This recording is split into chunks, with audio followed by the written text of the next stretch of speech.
मुद्दे को उठा रहे हैं काफी समय से।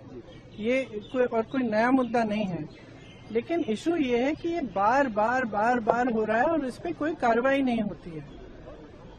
मुझे याद है जब मैं यूपी में काम कर रही थी तो जो पेपर लीक हो रहे थे वो एक दो जो एकदम जो नीचे वाले अधिकारी हैं उनको आपने अरेस्ट कर लिया या 2 दिनों के लिए रख लिया थाने में, उसके बाद बात वहीं पे रुक जाती है।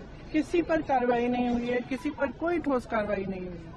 अब ये मुद्दा इतना ज्वलंत इसलिए है क्योंकि देश के युवा हैं ये, और ये समझ रहे हैं कि हमारे फ्यूचर, हमारे भविष्य के लिए क्या है।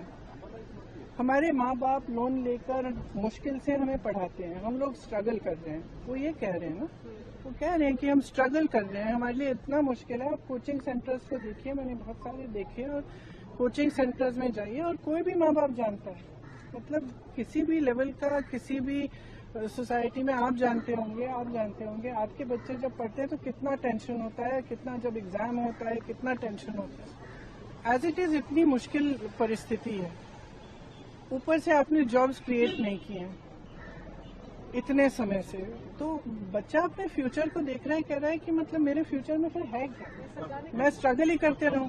मैं कह रही थी इंग्लिश में, मैं कह रही थी कि मैं कुछ ऐसे बच्चों से मिली थी जब मैं यूपी में काम कर रही थी, जो 26 साल के, 27 साल के, 28 साल के बच्चे कह रहे हैं हमारी तो शादी भी नहीं हो रही है, हम कुछ कर नहीं पा रहे हैं, हम इंतजार कर रहे हैं कि हमारी नियुक्ति की लिस्ट आएगी, पेपर लीक हो जाता है, हम एग्जाम देते हैं, कुछ पता नहीं चलता, उसके बाद फिर हम दोबारा देते हैं। तो मतलब ये एक बहुत ही जेन्युइन प्रॉब्लम है और इसको हल्के में कोई नहीं ले सकता। ये एक बहुत जेन्युइन प्रॉब्लम है। आज युवा बहुत ही दुखी है एक्चुअली। ये जो आप नाराजगी देख रहे हैं एक्चुअली दुख है कि हमारे फ्यूचर, हमारे भविष्य के बारे में कौन सोच रहा है। और इनकी सिंपल सी चीज है, आप प्रधानमंत्री हैं, आपकी जिम्मेदारी है, ये युवा है, हम सब इस सदन में रोज आते हैं। अब ना तो यहाँ पे आप चर्चा करना चाहते हैं, ना ऑपोजिशन को आप पॉइंट उठाने देते हैं, आप डिस्कस नहीं करना चाह रहे हैं। ये सदन है किसका? ये उन्हीं युवाओं का है ना जिसको आप रोक रहे हैं बाहर, जिन पर आप लाठीचार्ज कर रहे हैं, जिन पर आप आंसू गैस चला रहे हैं।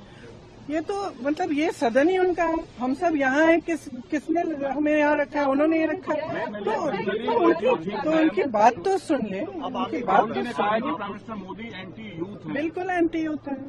देखिए एंटी यूथ है, एंटी गरीब है, एंटी किसान है। अब 12 साल हो गए, हम सब देख रहे हैं ना, किसान आंदोलन कर रहे हैं, आप उनपे दमन कर रहे हो, अब बच्चों पे दमन कर रहे हो। बच्चे हैं, सुन लीजिए इनकी बात, क्या होने जा रहा है।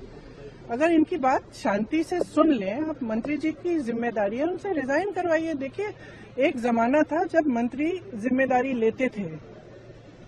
मुझे याद है एक ट्रेन का एक्सीडेंट हुआ था शायद 80s में, अगले दिन उन्होंने इस्तीफा दिया। जो मंत्री रिस्पॉन्सिबल थे, जो उसके समय के रेल मंत्री थे, तो इस्तीफा दीजिए, जिम्मेदारी लीजिए, और सबसे जरूरी तो यह है कि सिस्टम को दुरुस्त करिए।